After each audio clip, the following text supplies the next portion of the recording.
cameras. I would really love that we put on our cameras and let's get to meet us. Hey Adele, hello. Oh, it's nice to meet you. Hi, how you doing? Very well, thank you. Please, if you are able to put on your cameras, if you have light, and you can show us your face, we'll be happy to see you. But also, if no, at least let's have a audio on. Hi, Rebecca. Good evening. No, this is 4:06. Good evening, good night. From wherever we're calling from. Ma? I said, so I can go to bed. Yes, you said different. Okay. You know, Nigeria English is always different. Good evening, good night. I did not say bye-bye for you to go to bed. Okay. Yeah, has been a day. Good to have us here. I'm super excited to have us and for us that made it here. Emmanuel, Alima, I've not had a word from you. I can understand if you can't put on the camera, possibly there's no light or something. But if you can, it will be a very good opportunity for us to see your face.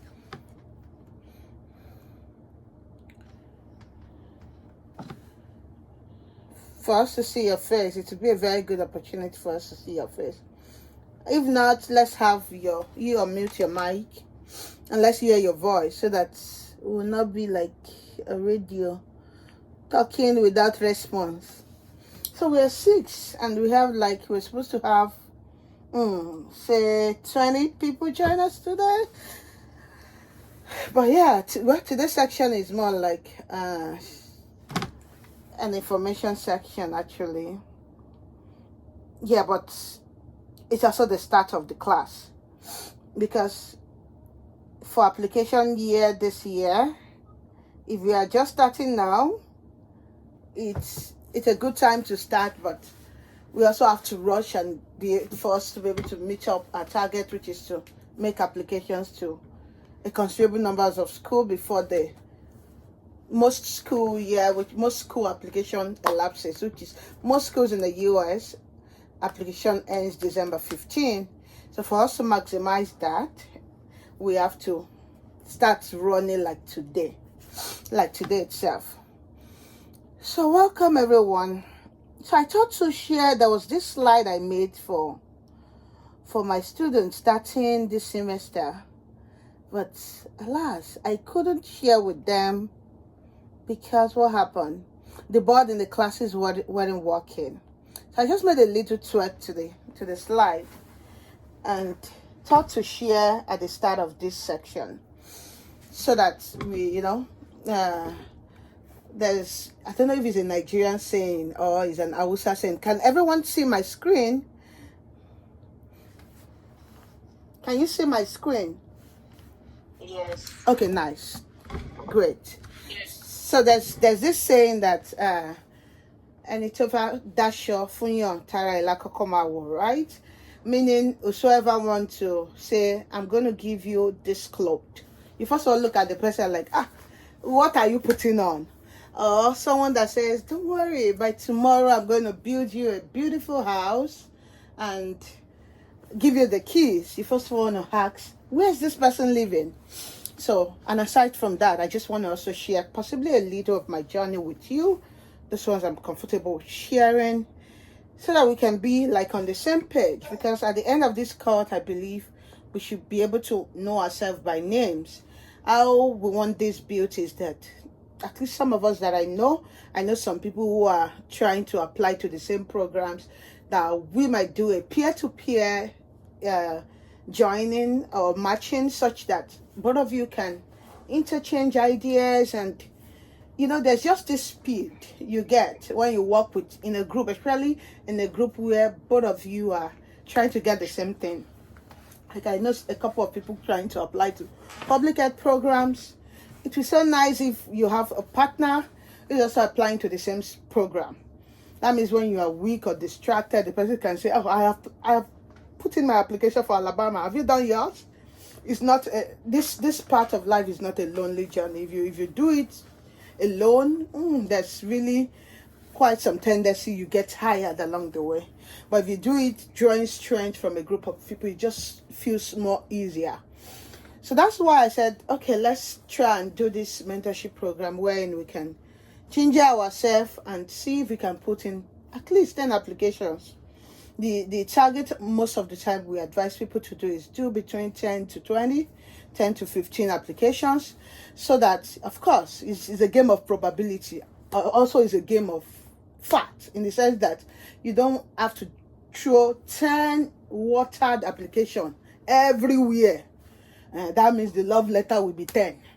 But you want to throw at least 10 quality or 20 quality or 15 quality applications to the right direction, positioning yourself where you are likely to get a yes, to whatever you're applying to. That way you are positioning yourself for success, and that way it just makes it easier. Okay, let's run through this slide. Okay, I'll move. All right, so I'm a 40-year PhD student in biological sciences. Okay, I didn't edit this. So yesterday I moved from being a PhD student to a PhD candidate. And what that means is, so for you to move from a PhD candidate, student to candidate, means you have to write an exam called the candidacy exam.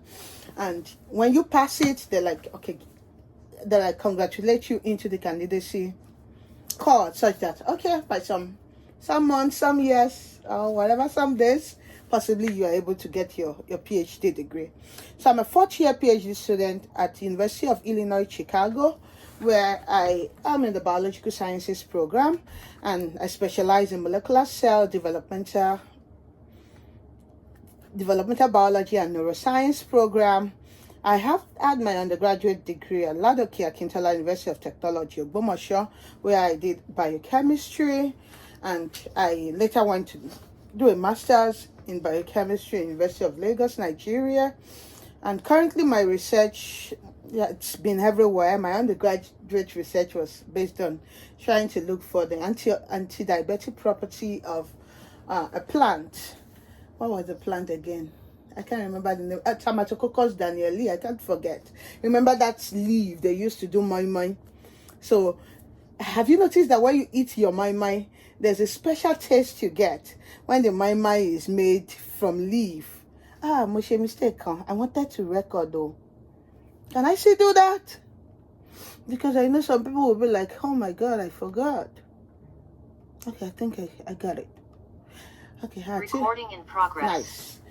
Thank you, Holy Spirit. So I did anti-diabetic property of Tamatococcus danieli.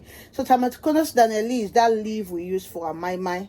So I was trying to relate to us that when we do mai, you notice when you make it with leaf, it's usually very sweeter compared to when you do the mai in plastic or in a nylon bag or whatever.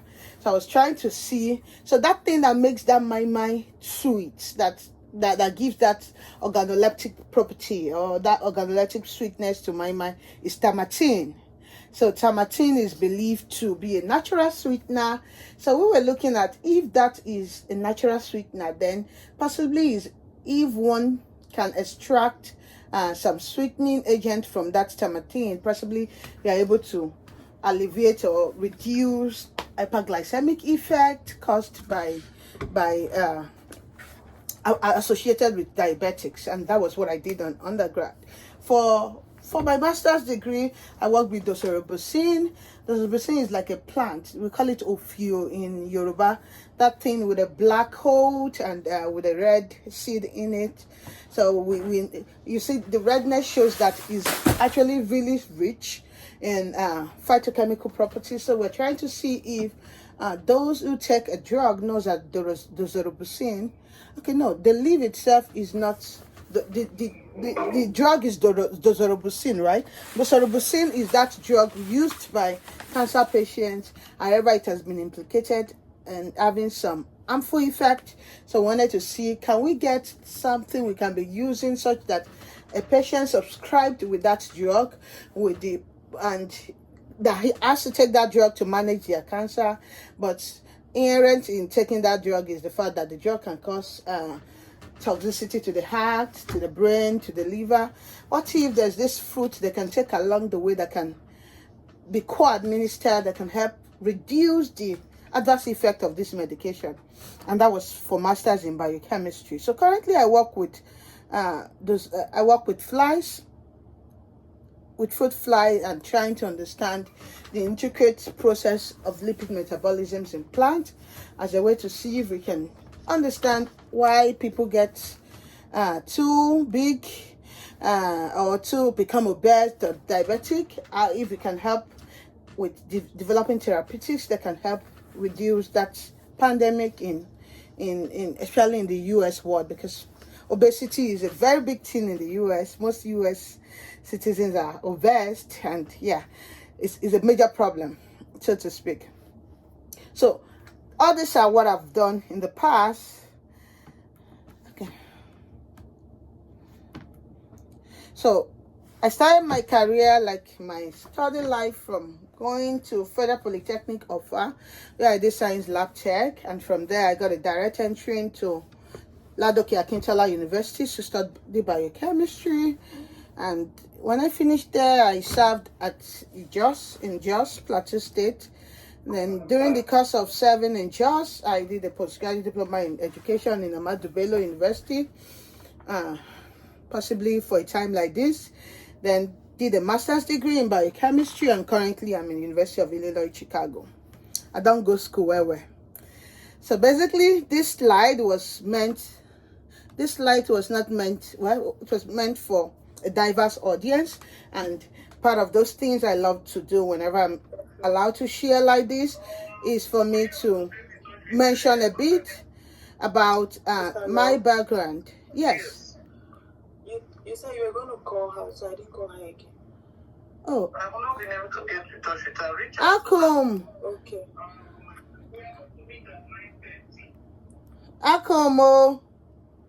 Akum is in another meeting, and she's still in this meeting.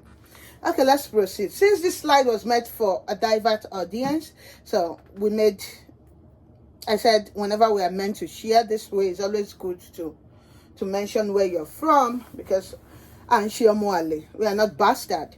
So my name is Folashade, and Folashade means wealth and dignity are bestowed upon her.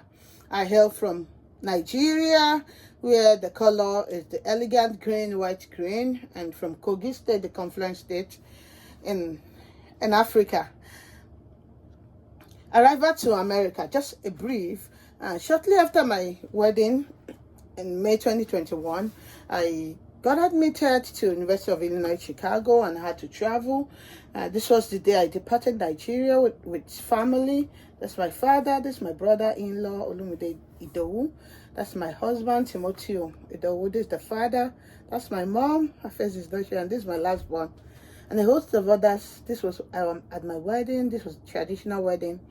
And this was the first picture I took arriving the US. Yeah, finding my foot in the US, which is part of those things I aim to discuss later in this slide. Oftentimes when you come as an international student, there's always the big problem, which is one of the big problem here is always looking for housing. So I was very opportune and graced to meet with my gracious host, which is my pastor's wife. Her name is Thickness Oladesu, Apostle Oladesu. So she housed me for a month, and we started navigating the US school life and academic journey and different cultural shock associated with schooling in the US. Oftentimes, there's this belief when we were back home that, oh, well, if you're a third class student in Nigeria, don't worry, when you're in the US, you're a first class student. Sometimes those things are myths. They're not really as it seems.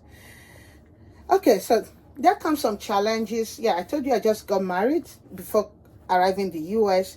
So I think before leaving the US, I got to know that, I was a few months pregnant, and I had to navigate that first few months of grad school, pregnant, and also settling into the lab. So the culture here in the US is that you have to rotate a number of labs. In my school, you have to rotate like 3 labs. So you rotate the lab for the culture, and you rotate for them to get to know you. So after rotating each of the lab for 6 weeks, then it's now the situation of, do I like this student? Does this student like me? Because at the end of that 6 weeks, you are now given a form to fill, and like, okay, in order of your preference, which lab would you love to join?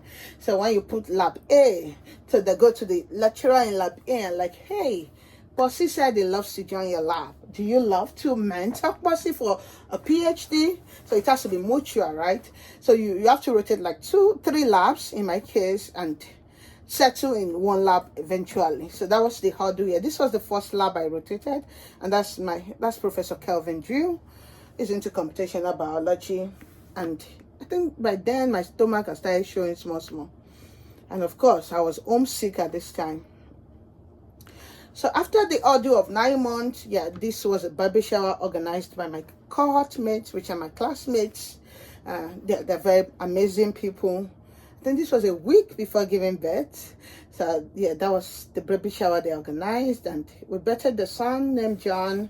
This was a naming ceremony at the Oladesu's apartment in Oakland, and we started the journey of schooling and parenting together, still on the journey. And of course, the young child has continued to grow in grace, and the journey of motherhood continued to unfold day after day. Okay, we didn't come to America to give birth. So we had to do the work, Abby. So in the quest of doing the journey, there have been a lot of small win moments, because one thing I have to be sincere with you in this journey is that you have to seek small wins, else you are easily distracted. So sometimes you put in the work and raise your hands to receive those awards that you are deserving of. Don't be that kind of student that is like, no, I don't want those awards. In fact, when you even scale through, okay, let me give an instance. I just passed to my candidacy, and somebody messaged me. I belong to African graduate student. She was like, "How do you mind we celebrate you on LinkedIn?" I said, "Why not?" She was like, "Oh, because you are the only one giving us permission. Other people said no." I said, "No. Whenever you do something, you put in the work, you win. Be very ready for you to take that accolade when it's time. Don't be that student that after putting the work, they want to celebrate you. You're trying to drag back. It's not a good thing. It can lead you easily to being depressed. So whenever you put in the work, go forward and receive the award for your service. So this is the UIC Chancellor Award. I think this is 2023 or thereabout, and this Graduate Diversity Inclusion Award in Service. This was awarded by the department owing to some volunteering activity. And one beautiful thing about schooling in the US again is that it teaches you how not to school. Okay, that is not the best English, but that's how I'm able to express it now. So what I mean in that instant is that, the way we school back home is that you just go to school and your course is molecular genetics. So throughout the 4 years, the only thing you were concerned with is separation techniques, is electrophoresis, is chromatography. The system did not teach you that, beside all of this, you should be involved in student organization, be involved in volunteering, be involved in other community service that build up your leadership skill. Because you going to school is not just for you to gain expertise in that little field, biochemistry, public health. You also want to gain other skills that will give you the opportunity for you to be a functional human. Some of you might not even end up using the separation techniques, that all you have to do later in life is just that project management, and all of these are not learned in class.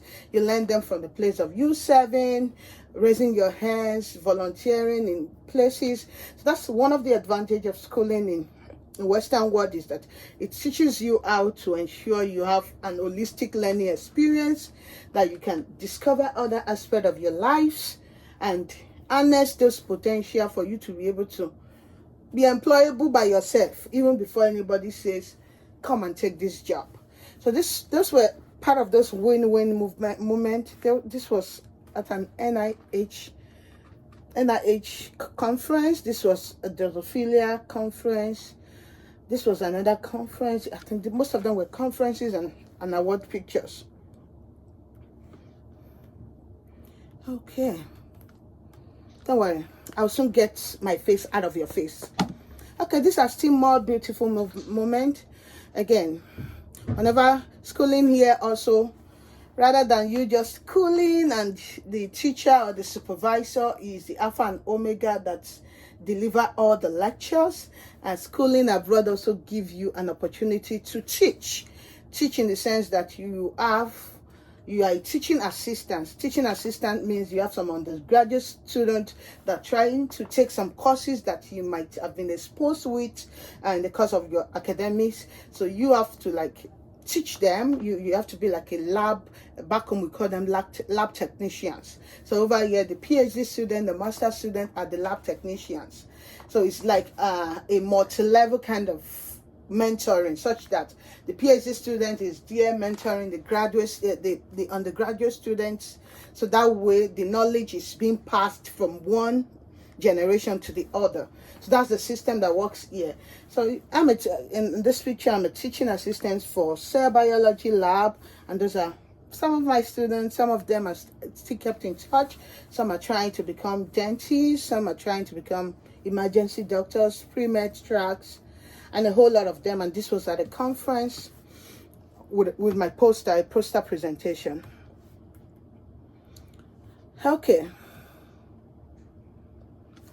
So this was a picture we took. I don't know what the event. I think it was a birthday. This is my PI, Ron Jabril, and I think it was his birthday here. And unfortunately, currently the lab is not as big as this currently. This person is gone to medical school. She's graduating end of October. These were the students, the undergraduate students we had at the time. At the time, it was just us three. Currently, it's just us three again. This was March. That was the day I did an oral defense for my preliminary examination. Okay, yeah, this also were part of, yeah, this was a Christmas, and these were my cohort mates. This was the first day they met the boy after the, what's it called? What did they do then? Baby shower. Yeah, the baby shower picture I showed the other time. This was the first day my cohort mate met with my son. It was a Christmas party organized by the department. This was one day in the lab. I can't remember. This is a seminar, so every year you are asked to present a seminar just to tell the department how your research is going, or how your research is going, that you get feedback from various people in the department to further help your research. This is STEM A Story. This is an initiative we are part of, and we're trying to champion on LinkedIn, trying to celebrate and put underrepresented women in STEM into the face of the people, such that we're able to make that connections and ensure that women in STEM are celebrated and are seen as much as possible. Okay. Yeah, I said thanks for having me share. Now to the business of the day. As I said, I shared those pictures for you to, for those that joined in late and like, what is she showing? I said, the proof of what you can do is what you've done before. And I said there's a saying in, I don't know, maybe Hausa or Yoruba that says, and it dash your meaning whosoever want to give you a clothes, is you are like, hey, do you have such clothing? Or whosoever want to build you a house, you're like, do you have such house yourself? Then so that to share the struggles I can share. Obviously this is not everything, and possibly the little wins in the journey, the ups and downs, the jingling moment and the down moment, so that you can know that, yeah, it's actually not a smooth journey, but I tell you, it's a worthwhile journey. So what is study abroad? Because this has become a cliche, just like jackpot. When you hear people say, I want to study abroad, I think if I'm able to unmute everybody, Mark, and say, what do you even know when they say, I want to study abroad? For some people, it's just like anywhere. And that's why the approach to it is always that, like, someone want to study abroad and they don't even know the country they want to study. And that's because possibly that meaning of that word study abroad is not known fully. So what is study abroad? Is a program that allows students to pursue education in a foreign country, gaining new cultural experiences. So, meaning essentially, when you hear the word abroad, you are studying in a new country. Let me shock you. If an American is somebody who is a US citizen, move from US and goes to Nigeria, possibly for an exchange program, that is study abroad. They do it very well, such that they spend 1 year in this country, 1 year in this country. As I said, from those pictures I showed earlier, that the educational system here is not such that it's just you cram, you pour. They want it holistic in such a way that you are actually improving your cultural progress. You're trying to exchange ideas in other cultures. So if you want to spend 1 year of your learning experience in another country to gain the culture, to learn a way of life, that is education in itself. So anything that has to do that with you moving from where you originally belong to another place is study abroad. So, and why do we say, why study abroad? Why do we study abroad? It broadens academic horizon. Then it develops cross-cultural communication skill. To be candid, possibly, I don't know if I'm speaking the right way, but there's a way your communication skill is being shaped when you go to another country. You are just, without even forming, you are forced to comply and learn some of the how those people speak. And if they don't speak English, sometimes you're forced to learn the language. Like some of my friends are in Brazil currently, some of them are able to pick some Portuguese here and there, and that alone is education. I'm a scientist, and science teach that such can even help you reduce the material, which is losing your sense of memory over time. So it can help you develop cross-cultural communication skill, can improve your language proficiency, you're able to speak some language better. Then it can help you build global network and career opportunity. This is the very big deal.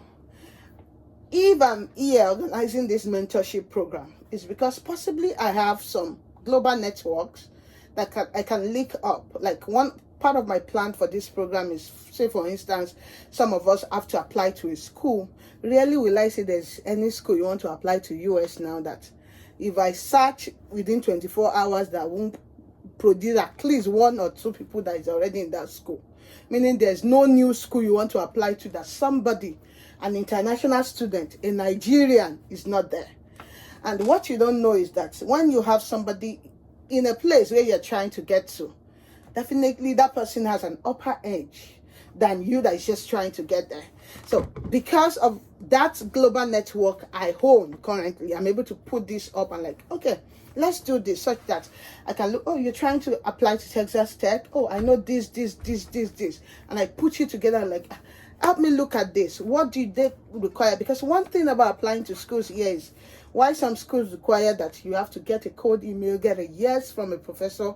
Another school don't give a shit. Just apply and you're in. So all of those tips here and there can really make the journey streamless for you. And it's like, oh, this is just like a walk in the park. So it helps you build global network and career opportunity. So popular destinations that people go to, you hear people go to Europe, North America, Asia, Australia, Africa.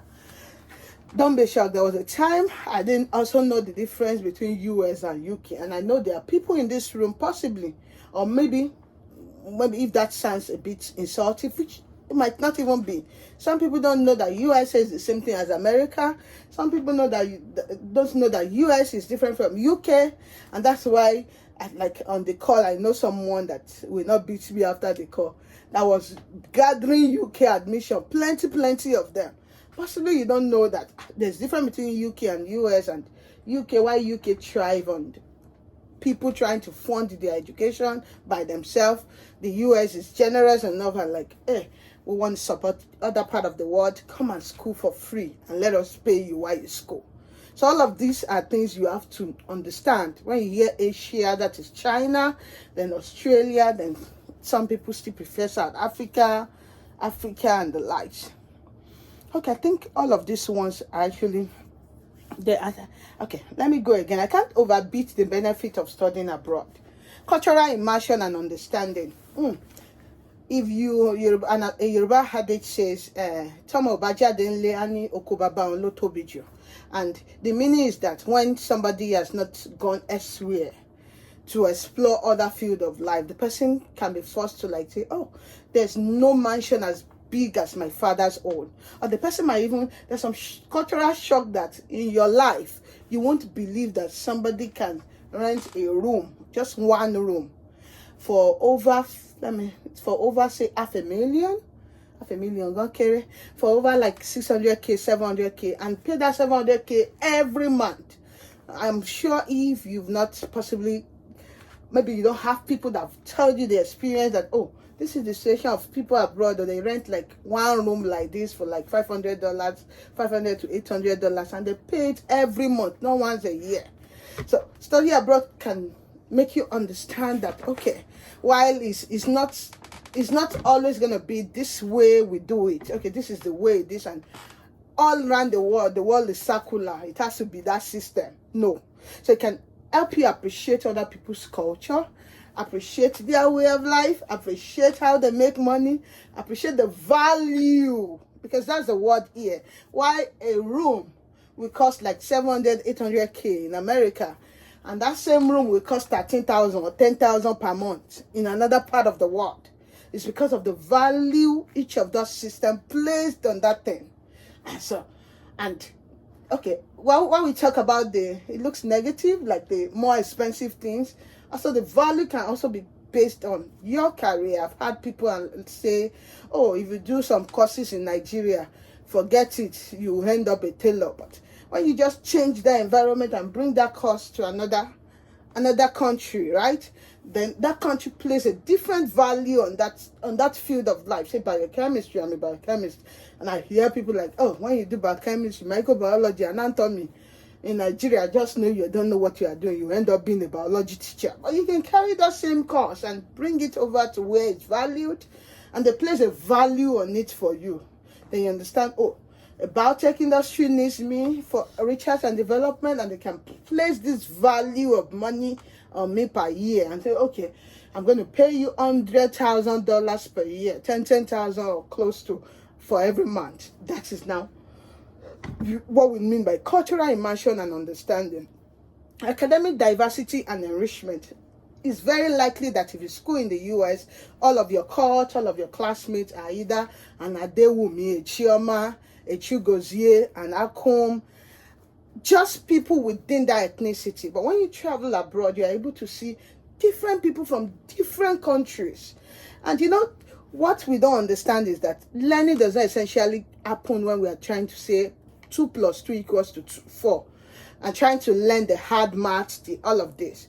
Learning takes place when we're exchanging ideas, exchanging way of life, exchanging, oh, you stay in India, oh, how's the weather in India? And this person, you behave in this manner, and the person is like, no, don't do that. In India, you don't try that. Even Americans that would think everything goes.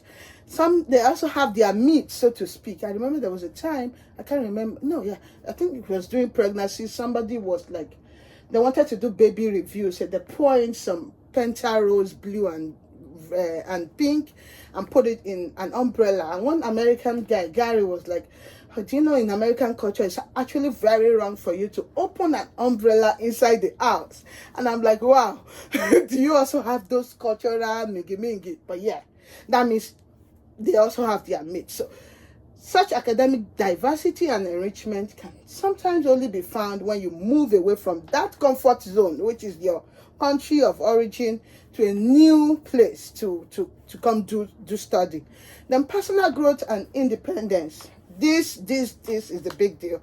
Yeah, study abroad makes you grow personally, not in terms of you are moving from 100 level to 200 level, but I just bring a kind of growth that you are able to adapt to some things that naturally you wouldn't have been able to adapt to.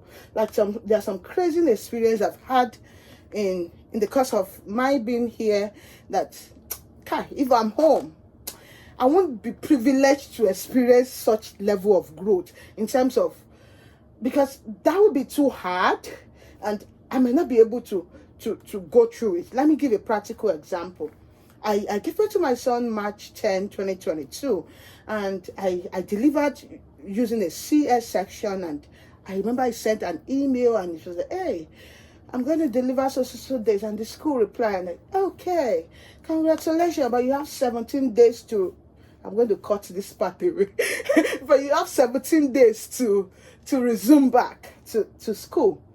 I think no, 17.5, and I was wondering what that 0.5 is. Else, your wherever, all those things will wait for you will revert and you will have basic. So I had to resume on the 17th day. I don't think if I'm in Africa or in the comfort of my home where I have families and friends, I don't think there's any wizard that will push me after 17 days, giving birth through CS, that will stand up. And on the 17th day, I carry my school bag like this. I remember I was climbing the elevator and the wound was like doing peke, but I attended class. I just gave myself brain and like, okay, no experiment, no lifting. But I had to show up. That word keeps showing up. So sometimes it just makes you resilient in ways that is just one part of it. Or is it getting home, and when you get home there's no grammar waiting for you? And I remember how my husband had to go on YouTube and like how to bait a baby, and we sat down for like 10 minutes to watch. We've been watching it, but that day it dawned on us that okay, there's this baby on your hands and you have to keep it alive because nothing was happening. That baby can send you to whatever. If anything should happen to the baby, you have to, under God, keep the baby safe and all of that. And like how to bait a baby. And we watched that YouTube video and gave the first bait and started from there to now. So all of those things, yeah, it looks mundane, very simple, but you know, that's how you grow. That's how you have personal growth, right? Those things push you. It brings out the beast in a positive way. Now it brings out the beast in you that makes you really resilient, and you're able to really face adversities and like, okay, waiting won't happen again where I never see.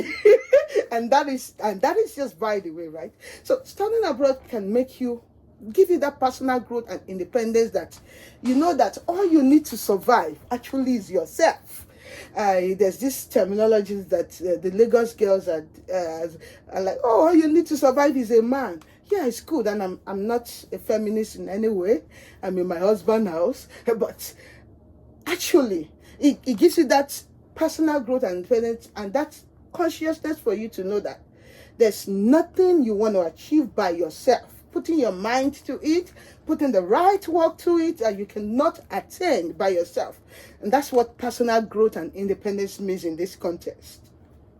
Then career opportunities and networking. I tell people this is the headquarters of opportunity. There's nothing you study that you will not find job or find a way to create your own job. So, language skill development, and most importantly, citizenship and immigration benefit. Now, this is the icing on the cake for me. And that's why when you study abroad, it's very important for you to choose that country of best fit. There's some country that don't offer this last line that I just include. And for us, it depends on where you're coming from. Part of it's not in the agenda, because it's not wrong to want to immigrate or have a liberty to travel or have a second passport or whatever. But when you want to study abroad, you also want to look at other benefits you can pick in. What's wrong with trying to study and getting immigration benefit and being able to have a citizenship of another country? Those are part of the benefit of you studying abroad. Challenges, language barrier, especially if the primary language that you're going to be taught with is not English, and that's why you have to be very particular. Even when they say, oh, don't worry, the language of instruction is going to be English. Imagine going to China to school. Definitely, even if it's English is spoken, that English self will be that accent that you can't even pick, because our African English that is not as smooth as before. I don't know if you understand what I'm trying to say. So you have to check that language barrier and be sure, okay, will I be able to cope? Do I need to learn Chinese? Do I need to learn Portuguese? Do I need to learn before I function in this kind of environment? Cultural adjustment. You cannot travel and say, okay, oh, and you don't want to change. By the time, may we not land in prison, because these things that we're using to play have landed some people in the UK. Especially we Africans that can be very heady. They said, don't speed above this limit. You speed. By the time you pay traffic ticket enough, or they say, okay, don't talk to a lady that is under 18 years old. But you said you are a man and you are indisciplined. You know, all of those things are those cultural adjustments that you have to be conscious of and adjust to. So if you're not willing to keep to that instruction and keep to the law of the land, you have a problem. Homesickness and loneliness. This is also a very big one. Especially if peradventure you have families back home, definitely you miss your family. And that's why when you're trying to do this study abroad thing, you have to be very holistic in your plan. Know your plan from day one and move with it. And don't be too in a hurry to move. Move as a family if possible. Move with the right intention. Move with the right strategy, which I really appreciate everyone on this call, because for you to find time to be a part of this means you know what it means to have a plan before setting out to do something as big as this. This loneliness and loneliness has caused so many havoc sometimes in some families that are not very intentional in their move. So it's good to have a good strategy for your move, a good strategy to keep you sane in the journey. And financial constraint is another one. Financial constraint comes in play, especially when you don't seek a fully funded scholarship from the beginning. And this language, I can if I continue to stress this, I can't stress it enough. You meet some Nigerians say, oh, Anikasha Lono. Hey, is that time you know that Onyigbo, Oyatos US. Because maybe Onyigbo, you see somebody and say, Joe. By the time nobody's even stopping on the road for you. Or if it's a very lonely path that. So you don't want to be stranded just because you can't afford the financial constraint. And that's why from the beginning you want to seek fully funded scholarships that will help you at least make your journey a bit relatable, a bit the one that you can endure, because it's not a bed of roses, to be candid. And of course, for academic benefit. So there are different programs when we hear study abroad. Some programs, and some of these programs are actually that we don't have the knowledge about them back home, because as an undergraduate student, if we were supposed to be in those schools, which is one thing, those Covenant University, those that went to good private university back in Nigeria, they explore some of these options before their students graduate. You see them, some of them every summer, you see them come to the US to do something. Most of them are doing these things, which kind of prepare the mind of the student. And like, you start seeing those students telling you, my master's is in US. They know where they are going from the beginning. So there's semester year-long programs such that you come for an exchange program. And I have a friend that's doing a PhD in Brazil. He went to, is it Dundee in UK for a semester-long research program, such that he just had to contact a professor right there and like, hey, can I do this part of my project in your lab? So that's like semester year-long program. So they call them visitors visa. Then there's summer program that you just come in, and during the summer, you just come to a lab to learn one or two things. It's a very short program, a crash program, and you go back to your home country. There used to be this professor, I've forgotten his name, Rebecca will remember in Unilag, that does that so well. It comes every semester, every summer, come in and get the sponsorship for that. And all of these programs are actually available. But sometimes when we don't have the right information, you just spend your 4 years in Lautech and do the so put all your faith in the hand of all of those your supervisors, and I won't call it graduate after 4 or 5 years, and that is all. So actually, all of these are supposed to enrich us. So when we are going home during summer break, we shouldn't just go home back to our family to eat. And I'm saying this because some of us might have younger ones still in undergraduate program back home. So during their break is not just for them to go to mommy and daddy feed them for 2-3 months and they're back. During that period, there can be a summer, and most of these summer programs, sometimes they're sponsored. They even put a bed, they put a visa fee, they put this just to have some students from all over Nigeria, wherever they are, come to whatever country and come gain some research experience. You wouldn't know what such 2-month, 3-month touch in another country just to exchange ideas can revolutionize all your thought system and make you a better person. Then research opportunity is another way. Internship, volunteering program, possibly there's like possibly there's an intervention in another country and they need support from every country of the world for them to come volunteer for that program. So all of these are types of study abroad program, but I know majority of us on this call are more interested in the research opportunity, which is majorly master's program or PhD program, as the case may be.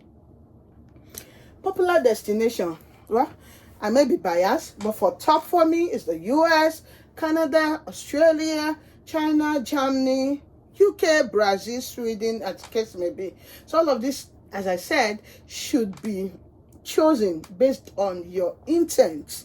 So here, when choosing your destination country, you want to put your intentionality into play such that you want to know what you want to gain at the end. Okay, do I want to go to Mexico?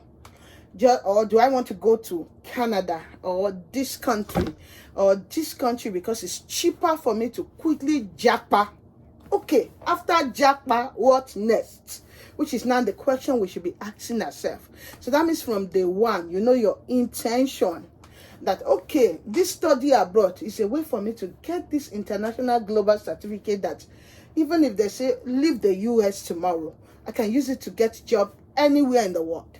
Then also this certificate, you also make me, possibly you've had some information here and there, possibly get a citizenship of this another country. So possibly this would be a way for me to get a second passport. So that intention must be known from day one, so that you can run along with that intention with your whole heart. So what you expect after a study abroad, of course, you get academic credit, either a master's degree, a PhD degree, cultural competency. If I leave the US today and someone possibly like come to Nigeria and can you tell us about the US? You can't ask that question for somebody that have not been there. So meaning you have cultural competence. So when I come out and say, let me share you some cultural shock I had when I was living in the US, I don't know if you have met some people that lived in some countries of the world for some times and they're asked to come and share their opinion.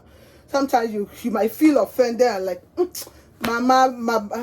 America, but really, what they are exhibiting at that point is cultural competence. They have lived in that system, and now they are trying to share with you what they think is not working well compared to where they're at the current state. Then personal growth that have overflogged, professional network, schooling in another place. At least everybody I've met on this journey, they are my network. So they call it people currency, meaning some of us in this course, possibly I'm very sure it's possibly we have met in one place or the other. Maybe when I was in this place, you were my this, or when I was in this place, you were this. And that's what they mean by professional network. And that's how you build your network. If I'm to create something tomorrow, definitely you have to look inward first from your circle and like, okay, who can fit? Who can run this race with me? And that's how you are able to build professional network of people that you can help achieve something together. Enhance career prospect. That's also. So this mentorship program, as I said, the holistic reason for it is trying to apply to school is a lonely part, and sometimes it flows by so fast. I wanted to do a record, and I was asking my mentor AI, how many days to the end of the year? And it was telling me it's 87 days. Spirit. And I'm like, from 366. They even said we have a leap year this year. And it's remaining 87. But that message I wanted to record was that I'm so happy because October is referred to as the month of new beginnings, and new beginnings means that it's called. Then I was trying to research what does it mean for a month to be called a month of new beginning. It's the first month that starts the last quarter for the year, and it's that month where every organization are trying to evaluate what they've done for the year, what they can still do to run the last quarter and make it count, and all of that. Meaning, if you start running from today, you are not wrong. So I feel it's the best time to run, and you making that intention to be part of this today, I give it to you. So we want to try and understand what the study abroad program is all about, which we have done. Then the next thing is to set some personal assessment goal for ourselves. That we'll understand when I open the call for action slide. Then research study abroad options for you, application requirement. So at the time, I'm going to share, possibly after the call, some of my social media handle for us to follow each other at the end of the call. So at the time, I was really sharing some very long documents. In fact, for some of us that I shared some of them with privately prior to sharing them on Facebook. I know I remember sharing it with one of my dear sister one day, and she was just like, the way she saw it, I was like, okay, Otikmari, and I understand. It can be overwhelming when somebody is listing like 40 schools in the US that you can do study abroad. In fact, that number being 40 is discouraging already. But if there's a program wherein I can sit with you and like, okay, what is your intent? Which courses are you looking at? And possibly with my knowledge and knowledge of others in my network, we can sit together and like, okay, let's craft out your best fit 10 schools that we are not God though. Like we can say, Kai, if you shoot these schools, and we'll put in this strategy and possibly get an insider insight. Possibly if we shoot them, we might just win one, because all we need is one yes. Everyone on this call, what you need to move you from where you are currently to where you need to be or where you want to be is just one yes. One yes, one good yes, one good yes. And I'm saying one good yes because it's a good yes when you can pursue it. Imagine having an admission that gives like, say, 25,000 and they're still asking you to bring 60,000. It's a yes, but it's not a good yes because 60,000 is over 80 million. I know it's not possible if your father is not C. So you want that country, you want that yes that you're able to pursue an admission that waives your tuition, that gives you a stipend if possible.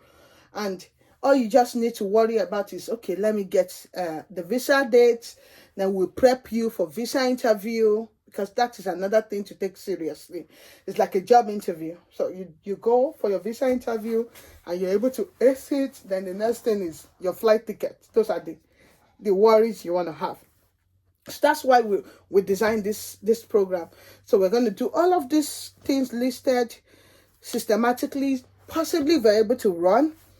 The objective and expectation of this program is that by December 15, most schools, so some schools have application closing in January, but there are really a few. Some are rolling ties. Rolling ties means it continues throughout the year. So when they give you admission in spring, you resume in spring. When they give you in summer, you resume in summer. But those schools are really rare. I think the one I have offered now is Alabama.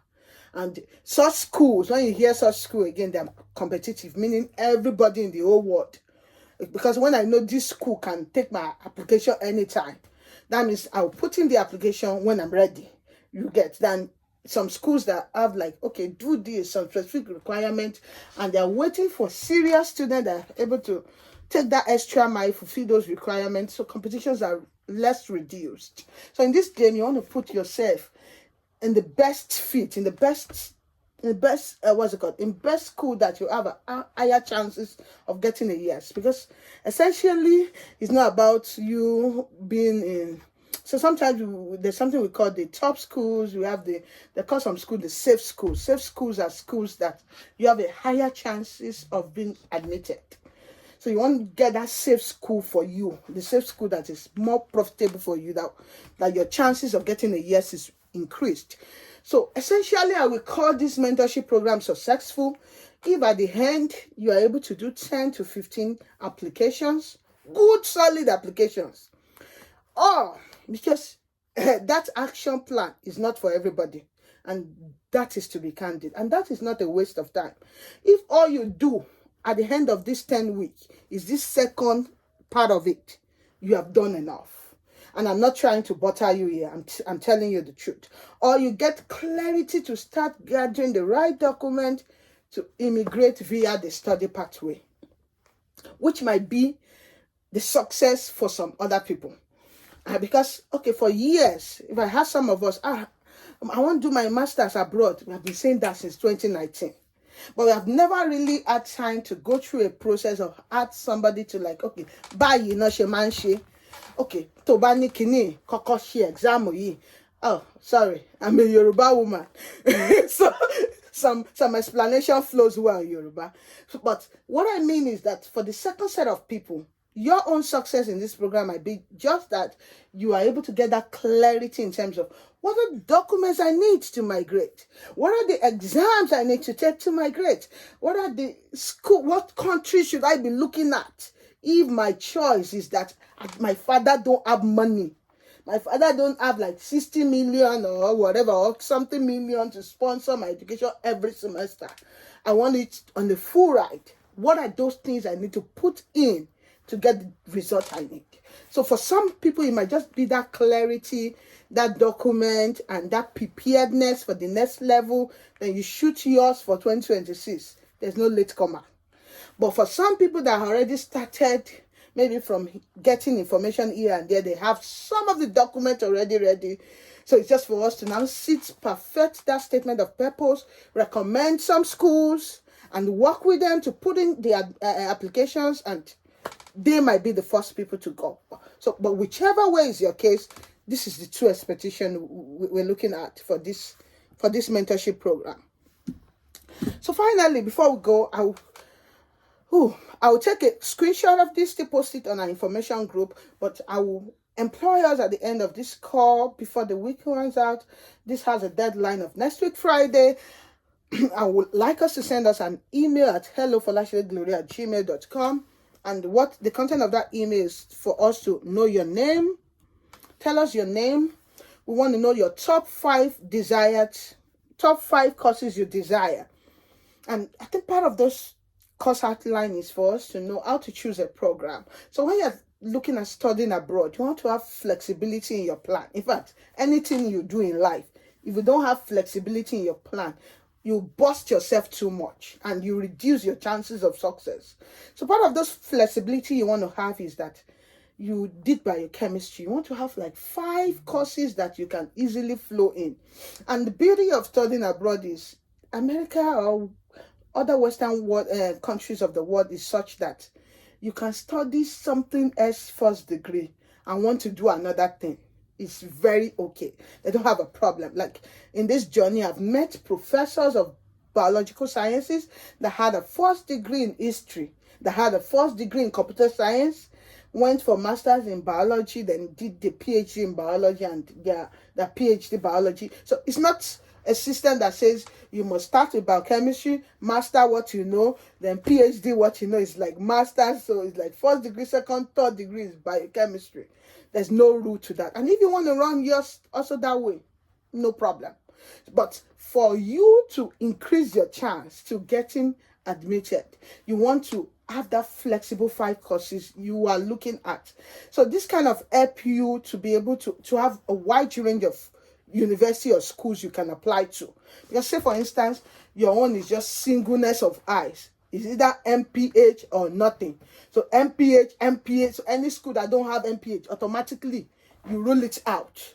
So how long will you need to so your chances are reduced. But for you that, oh, I did Earth outcome in this, I can do Earth outcome. There's a course called Earth outcome. Oh, I can do epidemiology. Oh, I can do these courses. Oh, I can do occupational safety. Oh, I can be an hygienist. Oh, I can. It's like 5 flexible courses you can fit in. I did biochemistry. Most of my course mates that I know, they take biochemists for chemistry courses so easily in the US. And chemistry is one of those grad courses that are very easily funded. But again, you also have to check within you and like, okay, will I survive doing a course in chemistry? Or will I just look for a course that have biology chemistry so that I can find the person that still have some little biology or some little biochemistry that is related to human health or something. So just have that flexibility. A person that did biochemistry can do cancer biology, can do biological sciences, can do molecular biology, can do bioscience, so have like that 5 courses listed. Then for now, because of this mentorship program and because me, I want results, give me one country you are looking at the moment. Don't tell me you are looking at UK. Only you that is looking at UK, you are looking at US, you are looking at Canada. Just give me your top priority one country. And don't be pressured to choose the US. Though for most of us on the call, and because of this program, I'm tempted to say everybody choose US.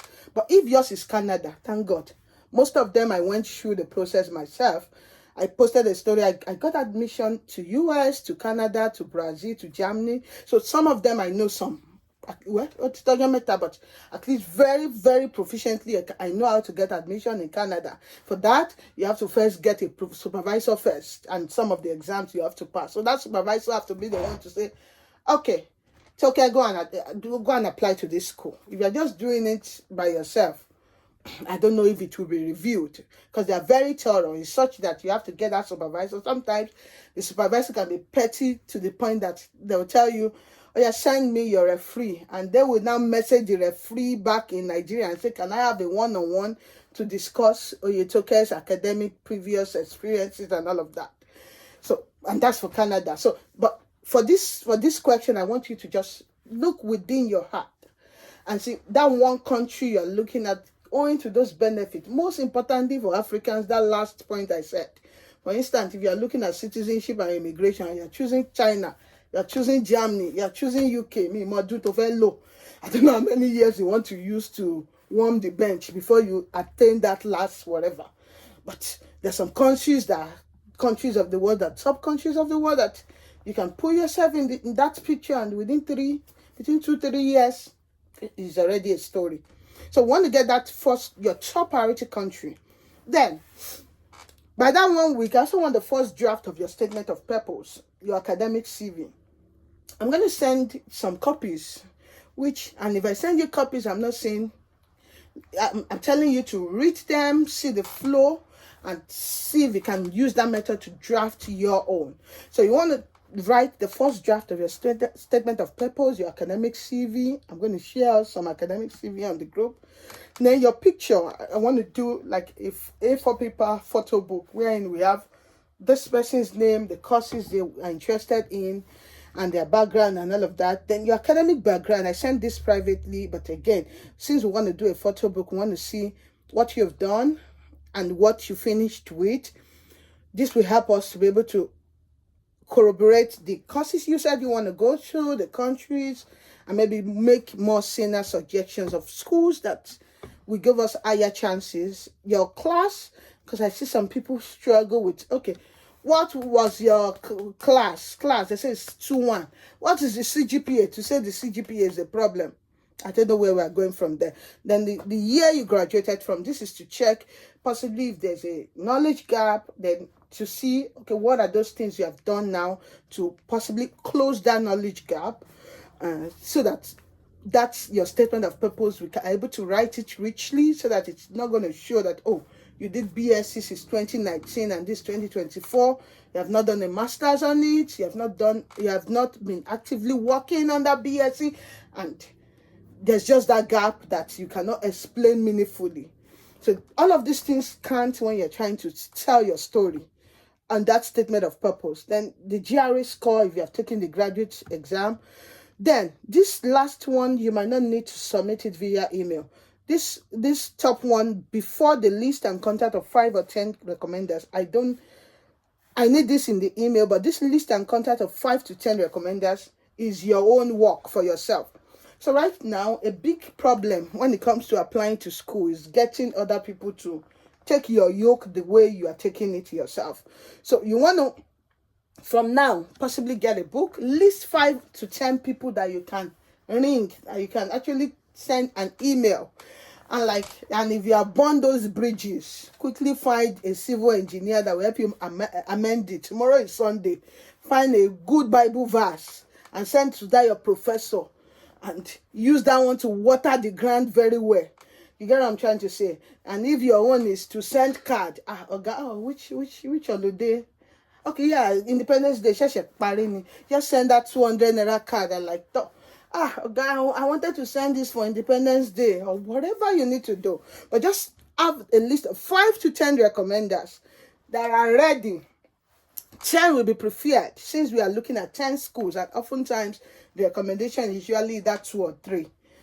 So you want to, in order not to overload some people, because when some of them start seeing that applies to 4 schools and they have like 4 documents to fill for only pot C, is always a big deal. But if you have so many of them on the list, this will help you to interchange them easily, and make sure there are people that also understand what it means to pursue global opportunity and go for it. So you want to reach out to them and say, in a couple of few months, please, I'm trying to apply to a number of schools. I beg you, please. Most of them are going to be having deadlines whenever and Nigerians has this attitude. Don't let me say Nigerians have this attitude. Sometimes some applicants have this attitude, because I have some applicants sometimes put my name for recommendation in the past, and you put somebody's name for recommendation, you won't even contact me and say, sorry, Auntie Lagbaja, I will put your name for recommendation for this. Please, in case, you have to learn to follow up. So whenever you put people's name for recommendation, you follow up like you will need it, because you're the one needing this. Okay, so you tell them prior to even putting their name, and like tell them like, please, you're going to be seeing different schools. Say your student this, put you as recommender. Please help me. That whenever you put their names, you quickly give that heads up. And like, Mr. Day, sorry, I just filled in the application for Texas Tech University. Please, I put your name. Kindly help attend at your earliest convenience. You give it 3 days. This is a reminder, sir. Please don't forget my recommendation. This and this, this and this, so that they are able to fill that recommendation before the deadline. So I'm gonna share some of this. This part of these are social media handles. Okay, I'm going to allow us talk now. So these are some quotes I saw worth sharing with us. One says, study abroad is the first step towards understanding a new culture, a new language, and a new perspective to life. The best education you will ever get is traveling. And I say yes, yes, yes. So sometimes when you travel, it is a form of education. It's not necessarily that people that travel are better than those back home, but sometimes possibly they're more exposed. So it's the best form of education. Because you can't get that education, cannot fly and meet you wherever you are. So nothing teaches you more than exploring the world and accumulating experiences. Experience, they say, is the best teacher, especially if it's good experiences. Then study abroad isn't just about earning credit, it's about discovering who you are in a world full of endless possibilities. Far above you in the A, B, C, D, you're also trying to uncover some aspects of yourself that you don't know. So in the end, we only regret the chances we didn't take. So study abroad is a chance worth taking. So rather than live in regret and like, I'm supposed to be in Denmark, why not do it? So study abroad is not just a program, it's a journey of finding yourself and seeing the world in a whole new light. So the adventure of a lifetime begins with a single step onto a plane to study abroad. Indeed, there are so many hidden adventures that the Yoruba will say, meaning there's no how I'm able to narrate all my experience with you than you coming to experience it yourself. So the adventure of a lifetime begins with a single step onto a plane to study abroad. Study abroad open your mind, and when you return, the world will never look the same. True. And this is really, really true. I remember there was I've not given birth, and my husband had to return back home. I gave birth in March. My husband had to return back home in February for something, And you know, when he got to Oshodi, we stay in Mafoluku Oshodi then. And he was like, he was just looking at his window, and when he was hearing those Oshodi, Oshodi, he was like, it was this, the noise alone was like, what the hell? What is this? It looked all strange all of a sudden. And then it was like, okay, I don't think I can survive in this kind of environment anymore. So study abroad opened that mind, and it makes you to explore the world in a new light. So you go for academia, this is my best. You go for academics, but you stay for the life-changing experiences. Some of us, if I ask us questions of possibly someone we know that went to study in one country, what is their response when you ask them, when are you coming home? Some of them can nearly swear and like, what do you mean? Meaning they went for academics and now they want to stay for a life-changing experience. So that's why most of them are taking 10 jobs, taking 100 jobs in UK, just because they don't want to go back home. The life-changing experiences and just a new way of seeing life, and a new way of now saying, okay, this is home. Home doesn't have to be that's my village, and home is just where you meet peace, where you meet love, and where you meet sanity, most importantly. Thank you so much. I've been talking for the longest. So I don't know if you have any questions to ask me before we finally end this question and answer. Please kindly unmute yourself. It's your turn to speak.